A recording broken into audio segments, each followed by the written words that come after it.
क्या आपको नहीं लगता कि ईरान का कॉन्फ्लिक्ट बहुत लंबा चलने वाला है और इससे ऑयल प्राइसेस लगातार बढ़ रहे हैं, जिसका हमारी इकोनॉमी पर बहुत बुरा असर पड़ने वाला है। और इन सब के कारण शेयर मार्केट तो लंबे समय के लिए गया।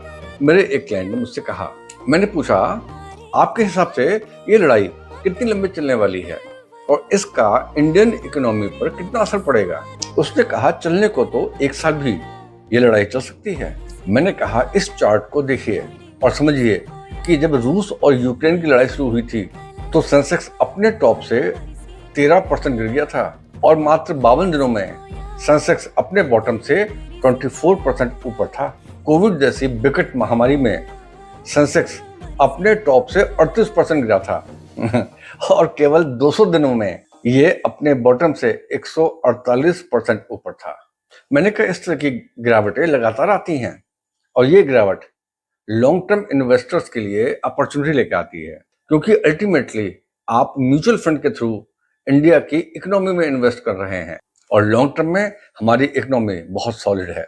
अच्छा, एक बात बताइए कि अगले 5 सालों में आप इंडिया की इकोनॉमी की ग्रोथ टुवर्ड्स अमेरिका देख रहे हैं या अगले 5 सालों में आप इंडियन इकोनॉमी की growth towards Pakistan, towards Nigeria, towards Sudan देख रहे हैं? तो अगर आप अगले 5 सालों में इंडिया की इकोनॉमी को बुरी तरह से क्रैश होते हुए देख रहे हैं, तो यकीन मानिए, आपका पैसा चाहे बैंक में हो, चाहे रियल एस्टेट में हो, चाहे बिजनेस में हो, उसकी वैल्यू खत्म होने वाली है। क्योंकि अगर देश बर्बाद होगा तो आपने कहीं भी इन्वेस्ट किया हो, उसकी वैल्यू 0 ही होगी। भारत के नीति आयोग के पूर्व सीईओ वी सुब्रमण्यम को सुने, वो भारत के बारे में क्या कह रहे हैं, सुनिए और कमेंट करके बताइए। जय Hind. We are the 4th largest economy as I speak. We are a $4 trillion economy as I speak. And this is not my data, this is IMF data. India today is larger than Japan.